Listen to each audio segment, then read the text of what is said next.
Hi there. My name is Mark Easton. I'm a solution architect at AWS. That means my job is helping game studios, publishers, e-games organizations to build, publish, market video games using cloud computing. So a bit more about me. Perhaps most importantly, I've been playing video games since Space Invaders was cutting edge back in 1978. When I went to college, I was lucky to study artificial intelligence, and that was before it was much of a thing. In fact, I can remember looking at the job market directly after college, looking for my first job, and the only job advertised working in AI was one helping isolate faults in train lines. I did think about joining the games industry after college, but it was really very different back then. For example, the technical pinnacle of network games was text-only MUDs. So instead of going to the games industry, instead of going to work in AI, I actually sort of went into IT, spent about 20 years working across various industries, developing websites, databases, software widgets, applications, pretty much anything you could do in a computer under the sun. During that time, I did work with a few game studios, but that was mostly on tools, maybe managing assets, helping with their QA processes. But about 4 years ago, I joined AWS. And since then, I now work exclusively with the games industry. And I realized it's something I should have actually done about 24 years ago. So today I'm going to talk about what I've learned about the game industry in the last 4 years and prior to that. And I'm going to touch on some of the exciting things that our customers are doing in the games space today.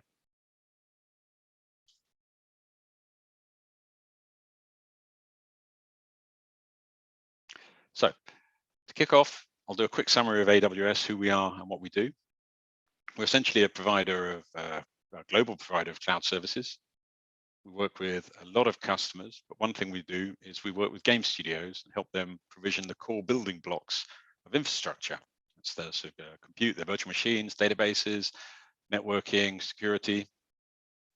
And that's all through an on-demand service, which means the cloud enables them to move much more quickly in response to player feedback and demand. So in the past, studios would buy servers, which meant they'd throw them in a cupboard or maybe under someone's desk. But if their game was popular, they had to buy a lot more servers and then find a lot more cupboards or desks to host all those servers. And while that model still works today, at least for some studios, it introduces a lot of challenges. Firstly, it takes time to buy and install new hardware, and also takes a lot of effort to actually run and keep that hardware running. Secondly, game life cycles are really very variable. So starting with pre-production, moving into production, and then launch. What that means is the hardware you actually need to run games changes throughout the life cycle of a game. And of course, most games have a shelf life. Once a game's popularity decreases a bit, studios don't want to own and run all that hardware that they've bought. However, it can be difficult to find a new use for hardware, which is really where we come in. So at AWS, studios use what they want from us. They use it when they want it, and they only pay for what they use. And because they don't have to worry about provisioning IT resources, it helps them really focus on building great games and creating innovating gameplay. So one of the things I love about games, of course, aside from playing them, is that games really rely on the importance or build on the importance of innovation. So having worked across a lot of industries, most of the industries I've worked in, I would say, move glacially. But what's great with the games industry is how quickly it evolves. So if I think back to when I got hooked on Space Invaders back in 1978, age 5, I would have been blown away if someone had shown me a game with 8 colors, 4 colors even. And if I think back to playing text-only adventures when I was at college, I think my mind would have melted if I'd seen a game with 3D graphics, let alone 100 players in the game at once. I could go on, but two of the things we're starting to see now, so virtual reality and game streaming, it's fairly clear to me these are going to be absolutely awesome in the years to come. But the point is the games industry is one that's driven by experimentation. And what's great about that for me and for us at AWS is that innovation is pretty much our mantra. And the reason we see it as important is because we think it's the best way to prepare for the uncertainties of the future. So the way game studios compete today is often on keeping their costs low and continuing to innovate the gameplay on behalf of their audience, settling on gameplay and features that work and can evolve with the taste of their players. And what's great is that our on-demand infrastructure works really well for what they want to do. They can spin up the resources when they need them. They can get what they need for their players in a few clicks of a mouse.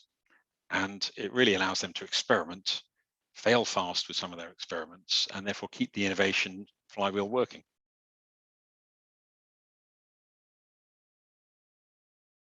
So back when I was at college, I spent a lot of time playing games. I made a really conscious decision when I left college to try and get serious. And for me, that was one of the reasons I decided not to look at the fledgling games industry back then. However, of course, what's happened is in the years I was working in the IT wilderness, the games industry has evolved into a really serious business. So according to data from market analysts, this year, the global games business will likely generate more than $175 billion in turnover globally. And I guess to provide a sense of scale with that, the games industry is now more than twice the combined size of the worldwide film box office and the recorded music business. And as games have become an even larger part of our pop culture, a great example would be, let's say, Fortnite. So Epic Games, the studio behind Fortnite, have done a really good job of blurring the lines between music, film, and games and creating experiences. A great example of that would be the Travis Scott event that they held in April last year. It was seen by just over 12 million peak concurrent viewers. So games are a big business, but I think it's really important to focus on how much talent goes into making games. So the way I visualize game production is something along these lines. Studios have this funnel into which they put artwork, animation, 3D modeling, sound design, music coding, level design, and 101 other ingredients. And off the back of that funnel, they have a complicated Rube Goldberg contraption that squeezes, pushes, pulls at those ingredients. It feeds them back into the funnel until finally, or maybe hopefully, the ingredients come out as this perfectly crafted game. And for each of the disciplines that goes into game making, there's a variety of different tools and processes at play. And while many of those are industry standard, many more of them are bespoke and in-house to the particular studio that's developing the game. I think maybe one piece of the magic of game development is actually getting all these disciplines to work together, to get the tools and processes working together, and to ensure they all pull together to make something that really enthralls the players. And this is really, this Rube Goldberg contraption is essentially where we at AWS like to help our customers. So by providing flexible technology for every stage of a game's life cycle, our services can be customized and put together in all manner of configurations, meaning that regardless of the studio's size or the game they're making, there's very likely a set of technology services that they'll be able to pull together for that game production. However, while every studio uses our services in their own unique way, there's really some common themes that I think it would be good to talk about. So I think for me, I mean, this picture is worth a lot more than 1,000 words. And that's because it actually encompasses many, if not most of the conversations that I have with game studios. So when you play a game, you obviously focus on the graphics, the controls, the sound, the kind of the in-your-face experience, maybe how much fun you're having. But one of the things I've learned working with studios is that that direct gaming experience is pretty much a facade. Behind that facade, there's a very complex ecosystem of features, of services, of processes running that players usually don't see or don't even care about. So looking to this image, it's basically got the 5 core themes that we at AWS talk about when we talk to game studios. Starting in the middle, the most obvious part of the ecosystem is game servers. Now, if you're playing online or multiplayer games, then chances are there's a server running somewhere on the internet that's controlling more of the game than your mobile console or PC. Players don't tend to think too much about game servers, but as soon as they've got a high ping or they can't join a game session, then very likely there's a game server issue going on. And because game servers are really important to modern games, and because running servers on the internet is a large part of what we do at AWS, this is one of the real key themes that we work with game studios on. However, modern games have a lot more going on behind the scenes just than the game servers. For many games, you need an account, You might need that linking to your social media and your friend groups.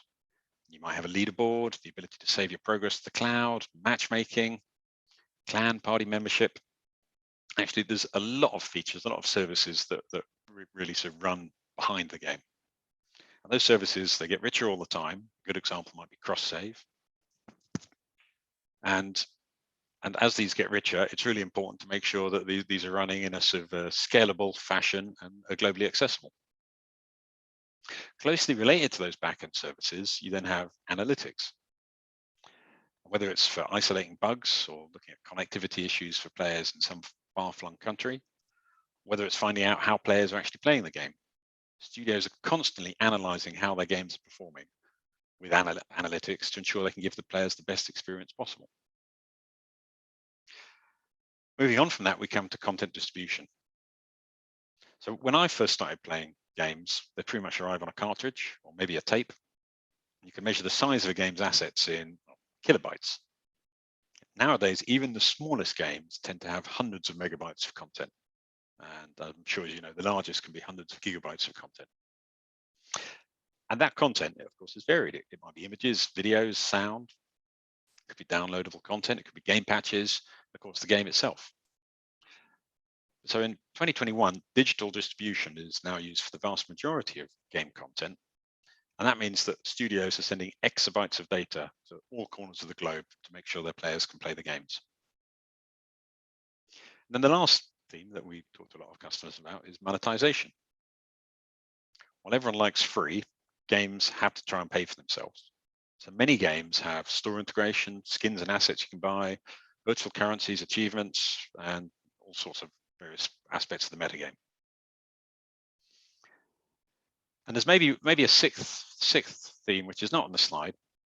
I think it will be in a couple of years, but we're currently at the dawn of cloud gaming or game streaming. We're seeing more and more customers who are looking to do this and more games that are being streamed. I think very soon, it's likely that the game clients themselves will actually run in the cloud and will be pushed to whichever device you're using to play the game.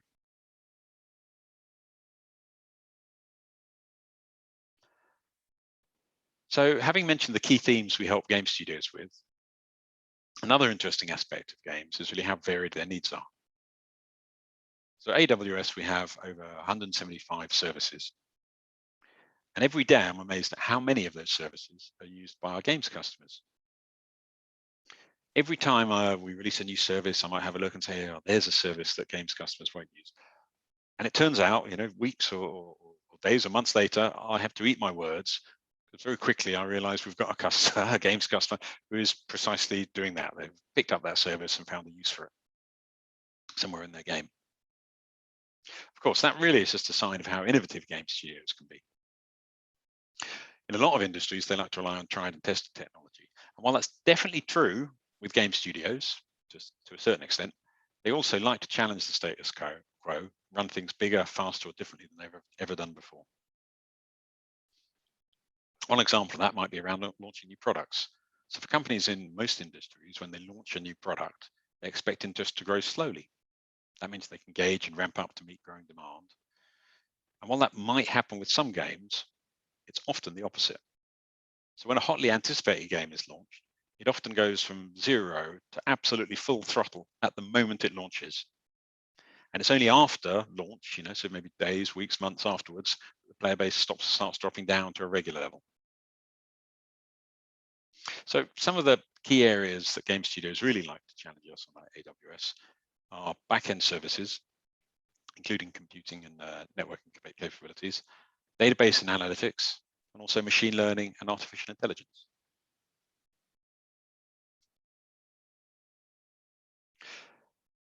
So I've spent most of my career building backend services for various industries, but without a doubt, the most fun and challenging are those backend services for the games industry. For example, if you look at a website, if you're building a website for 100,000 concurrent users, great, it's probably a pretty popular website. There's a few challenges in there. You've got to scale your web servers and your databases, but it's not too bad. Users spend most of the time reading pages, watching videos or ads or things along those lines. So even with 100,000 users, they might only be clicking twice every minute. That might mean you've only got to deal with 3,500 requests a second for your infrastructure. You compare that to an online, let's say, web game, which might have 100,000 concurrent users, and each of them is clicking their mouse maybe 3 times a second. That means you've got 300,000 requests to deal with every second. Of course, a lot of that is going to be handled by the client device, which is fine. But then along comes a customer who wants to do all of that, but all of it on the server. And suddenly you've got a system that's got to handle 100 times the load of a very popular website. That might be challenging for a web game, but it gets even trickier when we deal with game servers. So there's now more than ever a lot of different options for running game servers. The key service we provide at AWS for this is Amazon Gamelift. And while we host servers for all sorts of reasons, the reason we created a special service for game servers is because games customers are demanding. Firstly, they want low-cost game servers. Secondly, they want low latency, and they want it wherever they've got players, which is increasingly everywhere in the globe. And so Gamelift helps solve that by providing infrastructure in 15 regions and providing queues in 15 regions that can route players, matchmake players to the right servers that will give them the lowest latency.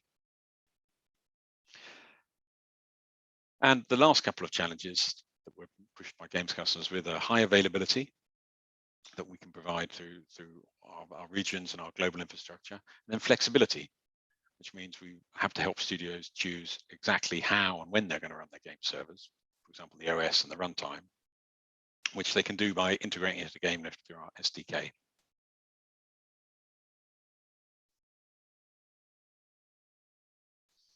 So one of the most significant changes that's spread across game genres is they're no longer shrink wrap products. Games are often now living products, maybe even services. Once a game's been released, it's likely to change and evolve over time. Now, live games succeed based on their ability to listen to their players and adapt to what they want. The key to doing that is listening to the players, and studios do that by collecting telemetry data from their games.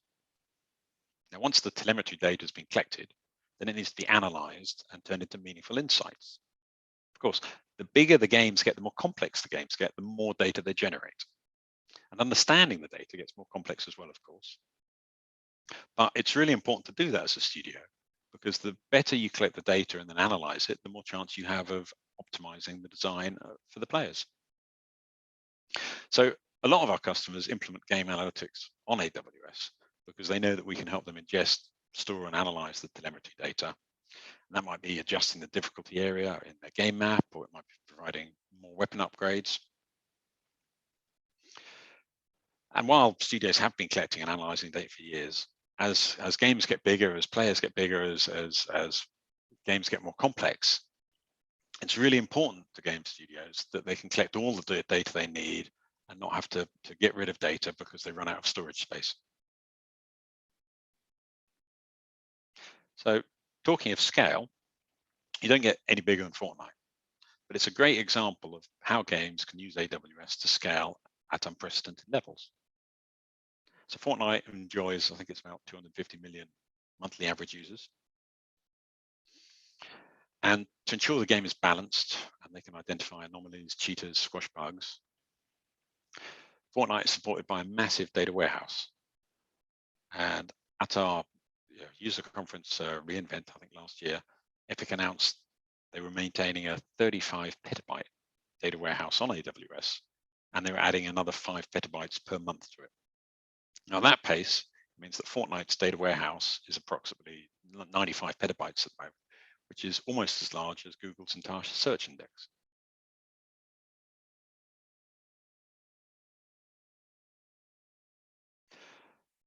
So the final topic I'm going to touch on is machine learning and artificial intelligence. Yeah, as I mentioned before, this is what I studied at college. But when I entered the work world, there was nothing happening in the space at all. Cut to 24 years later, it's everywhere. We all hear autonomous cars are coming, robots are slowly creeping into all sorts of industries. But for me, it's really exciting to see how machine learning and artificial intelligence are evolving in the games industry. So the starting point for artificial intelligence and machine learning is you've got to collect a lot of data for your games. Games are generating a lot of data. And so there's some fairly simple analysis you can run from that. Is the latest patch working? What's the most popular skin with players on the East Coast? However, you can also take that data and send it into artificial intelligence services. We have one of those, which is very popular with games customers, Amazon SageMaker. And that allows you to do some really clever pattern matching.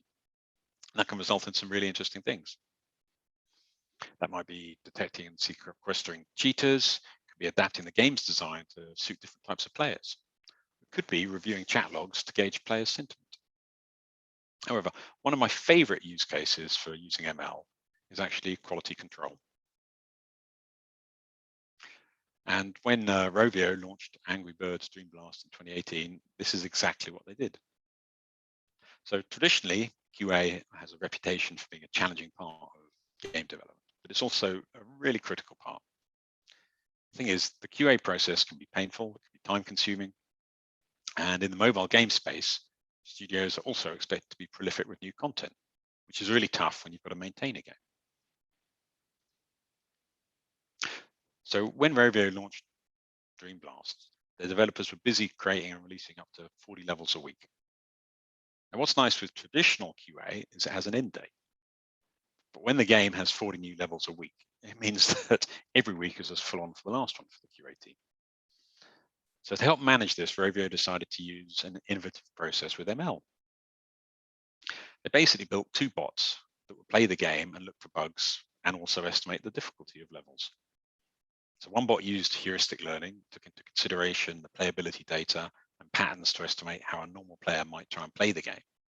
Meanwhile, their second bot used a machine learning technique called reinforcement learning, which was effectively an algorithm that was forced to teach itself how to play the game. So Rovio ran these two bots at massive scale on AWS, and they were able to dramatically simplify their QA process, meaning that the QA team could actually focus on the really important bits of their process, while these two bots did the grunt work of handling the 40 levels a week.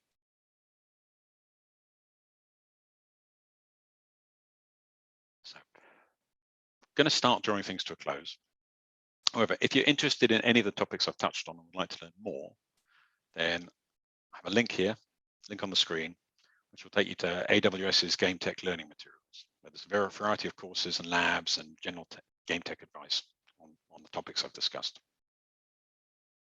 So let me summarize the two key things I've learned in my time working with the games industry today.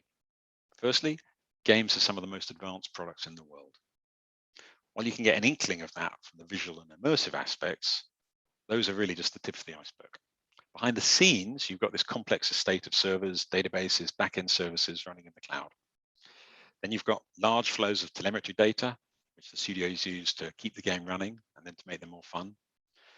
And then you've started to get artificial intelligence that's trying to close the loop on that data and then help improve on the immersive aspects of the game. So the second key thing I've learned working with the games industry is probably that predicting the future is really difficult. So if when I was at college, I'd known AI wasn't going to be a dead end, then I might well have been working in it for the last 24 years. However, if I'd known that gaming was going to grow into the massive and serious business it is today, I think I'd very likely have made a beeline for the games industry instead. But while predicting the future is hard, I think we can also see a glimpse at the moment of where the games industry is heading. It's going to be a lot easier to make massively scaled games in the future without worrying about infrastructure. So in other words, like skyscrapers, games are going to keep on getting bigger. And I think in the future, it's likely even more games are going to be run exclusively in the cloud. Game streaming services like Amazon Luna, it's going to make it easier to play games on devices of the player's choice. That means not just servers are going to run in the cloud, but more and more we're going to see the whole game, the game client also running in the cloud. And I think for me, what's really important about this is great news for anyone getting into the industry now. You're going to have the chance to take new game ideas. You're going to have the chance to take the cutting edge of technology, and you're going to get the chance to build player experiences that we can't even dream about yet. So on that note, I'll say thank you for listening and have a good day. Thank you.